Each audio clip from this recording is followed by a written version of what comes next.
अनुव्रत लेखक सम्मेलन 2025 और हमारे साथ हैं इस सम्मेलन के संयोजक श्री जिनेंद्र जी कोठारी। और पूरी मेहनत से, पूरी शिद्दत से आपने इस 3 दिन के आयोजन को सफल बनाने का हर संभव प्रयास किया है। और अब जब ये आयोजन अपनी समाप्ति की ओर है तो क्या क्या भाव है, किस तरह का टेक अवे अब आप लेकर जाएंगे? अनुवाद लेखक मंच ने अनुवाद लेखक सम्मेलन किया। अनुवाद विश्व भारती के जो हमारा है उसका एक प्रकल्प है अनुवाद लेखक मंच।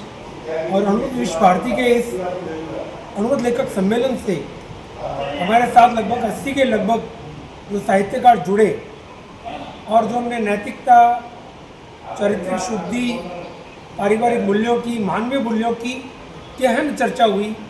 कई नए विचार आए और कई लेखकों से मेरी व्यक्तिगत बात हुई और उन सब लेखकों का ये कहना था कि अब हमारे लेखन में एक और सकारात्मक बदलाव आएगा। हम पहले से अनुवाद दर्शन के अनुरूप लिखते थे, लेकिन अब हम अनुवाद दर्शन को बेहतर समझे हैं और अब हमारा लक्ष्य प्रयास रहेगा कि हम जो है अपनी लेखनी से जीवन में, व्यवहार में, समाज में एक सकारात्मक परिवर्तन आए, उसके लिए हम कार्य करेंगे। और मैं समझता हूँ कि अनुवाद लेखक सम्मेलन की ये सबसे बड़ी निष्पत्ति है और हम एक भारत भर के जो हमारे साहित्यकार हैं उनको हम एक ऐसा मंच उपलब्ध करा पाए, एक ऐसा समवाय बना पाए जहाँ पे वो लोग अपनी बात कह सकें और अहिंसक माध्यम से समाज में सकारात्मक परिवर्तन की दिशा में कदम उठा सकें। मैं ये मानता हूँ कि ये लेखक सम्मेलन का एक छोटा सा कदम इतिहास में दर्ज होगा और जो इतिहास में परिवर्तन की शुरुआत है, जो आज से 79 ईयर्स पहले आचार्य श्री तुलसी ने प्रारंभ की थी अनुवाद आंदोलन के प्रवर्तन से, तो अनुवाद लेखक सम्मेलन का एक छोटा सा कदम, मुझे पूरा विश्वास है कि ये बीज बरगद बनेगा और समाज निर्माण में इसका जो है सम्मेलन को याद रखा जाए। बिल्कुल, आपने ये जो बात कही है ये निश्चित तौर पर हमारे समाज को सकारात्मक दिशा की ओर ले जाने का ये जो हमारा प्रयास है ये सफल होगा। आभार। और आप सभी का आभार कि आप यहाँ पधारे और हमारी कुछ व्यवस्थागत कठिनाइयाँ भी रहते हुए सभी लेखकों से मेरी बात हुई और इतने उन्होंने प्रेम भाव से कहा नहीं सभी व्यवस्थाएं बहुत अच्छी थी। और हमें यहाँ आके ऐसा लगा कि हम एक आश्रम में आए हैं और अनुव्रत अनुशास्ता आचार्य श्री महाश्रवण जी ने पूरा समय दिया और उनका अमृत पाते पाकर साधुपुर उनका कनक विष्णु द्विपा जी का, साधु बरिया जी का, मुनि श्री कुमार शमन जी, मुनि श्री मदन कुमार जी स्वामी, मुनि श्री मनन कुमार जी स्वामी, सबके वक्तव्य सुन के सभी लेखकों का।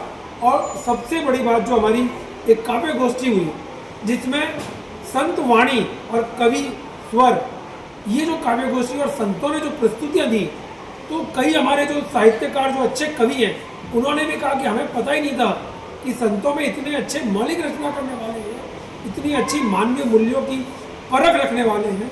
तो ये हमारे सम्मेलन की जो मैं कह सकता हूँ कि एक बड़ी निष्पत्ति रही और सभी लेखकगण यहाँ से भरपूर पाते लेके जा रहे हैं और उनका ज्ञान से हम भी समृद्ध हो रहे हैं।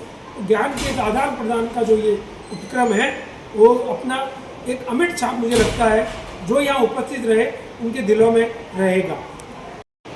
अनुव्रत लेखक सम्मेलन 2025 का आज ये जो तीसरा और आखिरी दिन है, अभी मुनि श्री मनन कुमार जी के सानिध्य में आज ये पहला सत्र संपन्न हुआ है और बहुत सारी ज्ञानवर्धक बातें इन 3 दिनों में हमने शेयर की हैं, सीखा है, जाना है, समझा है। तो हमारे साथ हैं संतोष जी सुराना। और संतोष जी, आपने इस लेखक सम्मेलन में आपने जो भूमिका निभाई है और बहुत कुछ जो सीखने को मिला है, तो आपके विचार हमारे श्रोताओं के साथ साझा कीजिए। मुझे तो ऐसा लग रहा है कि ऐसे सम्मेलन की नितांत आवश्यकता है और ऐसे सम्मेलन साल में 2 बार किए जाने चाहिए।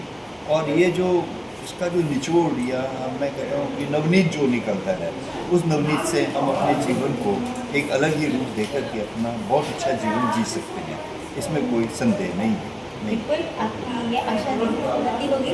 आभार।